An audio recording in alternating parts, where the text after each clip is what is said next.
Hello and welcome back to Abhyudaya classes UP. आज की इस वीडियो में हम हमारा फिजिकल साइंस का लेसन प्लान जिसका टॉपिक है प्रकाश का परावर्तन, इसको डिस्कस करने वाले हैं। जैसा कि अपने पिछले वीडियो में हमने लेंस टॉपिक का लेसन प्लान हमें कैसे लिखना है, कैसे बनाना है, उसको डिस्कस किया था। तो चलिए देखते हैं आज की इस वीडियो में हम प्रकाश का परावर्तन और नेक्स्ट वीडियो में हम चर्चा करेंगे प्रकाश का अपवर्तन का लेसन प्लान पे। ओके, अगर अभी तक आपने चैनल को सब्सक्राइब नहीं किया तो प्लीज़ एक बार से चैनल को सब्सक्राइब करते हुए आगे बढ़ेंगे हम। और वीडियो पसंद आएगी तो लाइक और शेयर भी साथ में कर दीजिएगा। पाठ्य योजना संख्या ये 14वें नंबर का है हमारा, क्योंकि ऑलरेडी हमने 13 पाठ्य योजनाओं पर चर्चा कर लिया है। अगर आपको उसकी आवश्यकता होती है तो आप एक बार चैनल पर चेक कर सकते हैं, आपको सारी पाठ्य योजनाएँ मिल जाएंगी। और हाँ, मैं लिंक भी दे दूँगी, आप वहाँ से भी देख सकते हैं। और प्लेलिस्ट भी तैयार है हर सब्जेक्ट के, फिजिकल साइंस, बायोलॉजिकल साइंस के आपको सारे लेसन प्लान इस चैनल पर मिल जाएंगे। अन्य और भी सब्जेक्ट के मिल जाएंगे। छात्र अध्यापिका या छात्र अध्यापक का नाम लिखते हैं, प्रशिक्षण केंद्र उसके बाद लिखते हैं जहाँ पर हम टीचिंग करने जाते हैं इंटर्नशिप पर, उसका नाम यहाँ पे विद्यालय का नाम लिखते हैं। उसके बाद दिनांक, कक्षा, वर्ग, विषय, उपविषय, चक्र, अवधि, ये तो लिखना जरूरी है ही। इसके बाद लिखते हैं प्रकरण। आज का हमारा प्रकरण क्या है? प्रकाश का परावर्तन, ये हम लिखेंगे।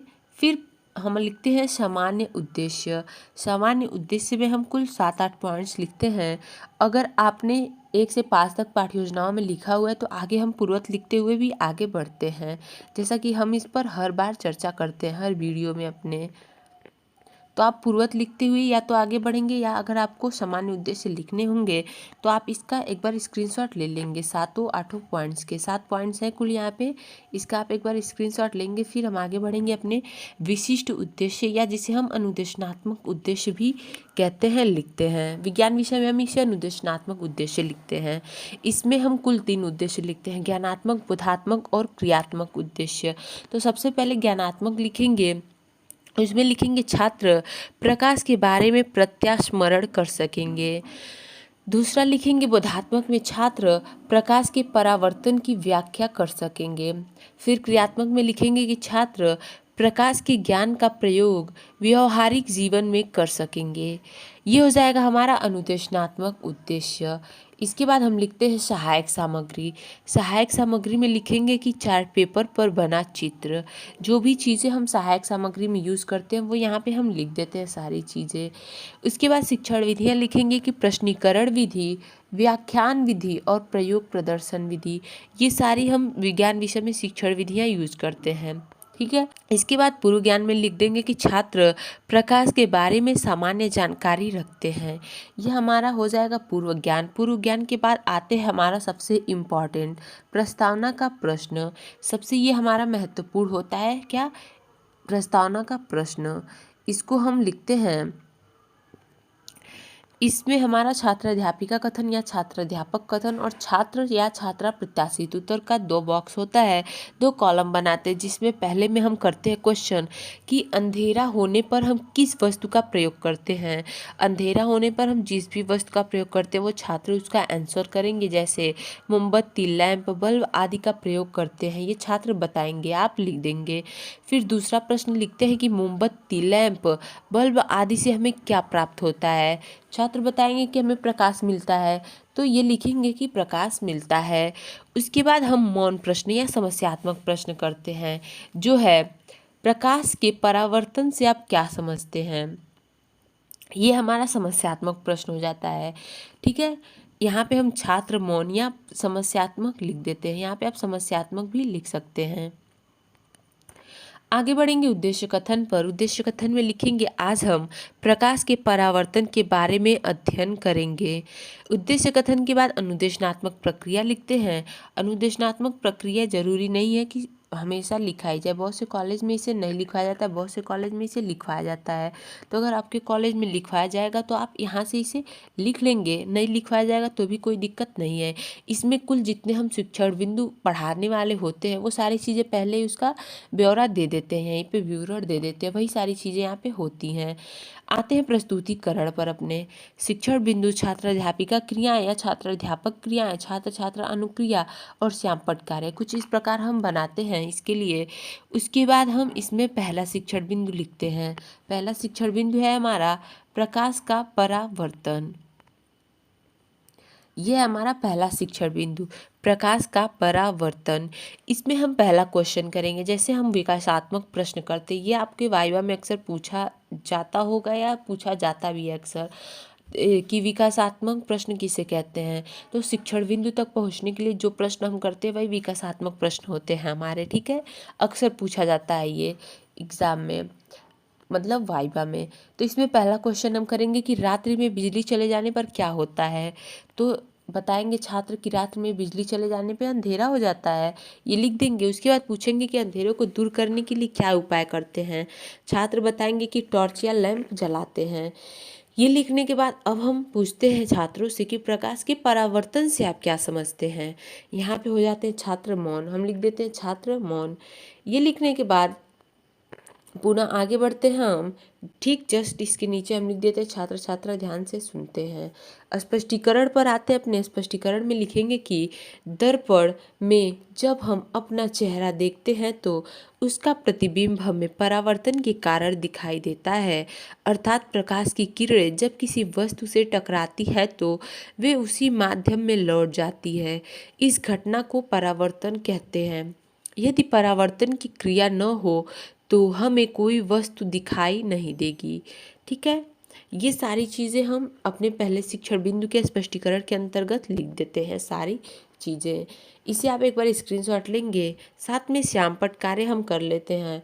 प्रकाश तल दो प्रकार के होते हैं, समतल समतल या चिकने, और दूसरा खुरदुरे। ये सारी चीज़ें हम छात्रों को बताएंगे, श्यामपट्ट कार्य करेंगे। वो सारी चीज़ें लिखने के बाद अब दूसरे शिक्षण बिंदु पर हम अपने आते हैं। दूसरे शिक्षण बिंदु पर आएंगे, इससे पहले आपने अगर अभी तक चैनल को नहीं सब्सक्राइब किया होगा तो प्लीज़ एक बार से अभ्युदय क्लासेज यूपी को सब्सक्राइब, और वीडियो पसंद आई हो तो भी, ना आई हो तो भी लाइक और शेयर ज़रूर कर दीजिएगा, ठीक है। चलिए देखते हैं अपना दूसरा शिक्षण बिंदु है हमारा परावर्तन के नियम। परावर्तन के नियम लिखेंगे। इसमें क्वेश्चन करेंगे कि परावर्तन तल कितने प्रकार के होते हैं। छात्र बताएंगे परावर्तन तल दो प्रकार के होते हैं, क्योंकि आपने बताया हुआ है छात्रों को, दो प्रकार के होते हैं, ठीक है। इसके बाद दूसरा क्वेश्चन करेंगे कि परावर्तन की क्रिया न होने पर क्या होगा। छात्र बताएंगे कि परावर्तन की क्रिया न होने पर वस्तु दिखाई नहीं देगी, ठीक है। फिर तीसरा प्रश्न करेंगे कि परावर्तन के नियम के बारे में आप क्या जानते हैं, या परावर्तन के नियम के बारे में बताइए। ये हो जाता है हमारा मौन प्रश्न। यहाँ पे छात्र मौन हो जाते हैं, छात्र छात्रा ध्यान से सुनते हैं, ये लिख देंगे। उसके बाद यहाँ पे स्पष्टीकरण पर आएंगे। हम अपना स्पष्टीकरण देंगे कि परावर्तन के दो नियम हैं। कौन कौन से हैं दोनों नियम, उसे बताएंगे एक एक करके। पहला है आपतित किरण, परावर्तित किरण तथा अभिलंब तीनों एक ही तल पर मिलते हैं। दूसरा, आपतन कोण परावर्तन कोण के बराबर होता है। ये हो जाएगा हमारा नियम। परावर्तन के दोनों नियम बता देंगे छात्रों को। यहाँ पे हम श्यामपट्ट कार्य यहाँ पे कर लेंगे, साथ में परावर्तन के दो नियम होते हैं ये बता लेंगे। साथ में ये जो आप ये भी बनाकर छात्रों को समझा देंगे। डायग्राम बनाकर कोई भी चीज़ हम बनाकर छात्रों को समझाते हैं तो वो सारी चीज़ें ज़्यादा बेहतर, ज़्यादा अच्छे से उन्हें समझ में आती है। तो ये सारी चीज़ें हम करने के बाद अब तीसरे शिक्षण बिंदु पर अपने आगे बढ़ेंगे। पहले इसका एक बार आप स्क्रीनशॉट लीजिएगा, साथ में बनाते हुए, अगर बना रहे हैं तो साथ में बनाते हुए चलेंगे। ओके, हो गया। वैसे साथ में कोई वीडियो देखते हुए तो लिखता और बनाता नहीं है, स्क्रीनशॉट ही लेते हैं सब। तो आप एक बार स्क्रीनशॉट लीजिएगा। फिर हम अपने तीसरे शिक्षण बिंदु जो है दीप्त व अदीप्त वस्तुएं, इसको देखते हैं। इसमें लिखते हैं अपना तीसरा शिक्षण बिंदु लिख लेंगे, दीप्त व अदीप्त वस्तुएं। इसमें पहला क्वेश्चन लिखेंगे कि परावर्तन के कितने नियम हैं। आपने छात्रों को बताया हुआ है दो नियम हैं, तो दो नियम लिख देंगे।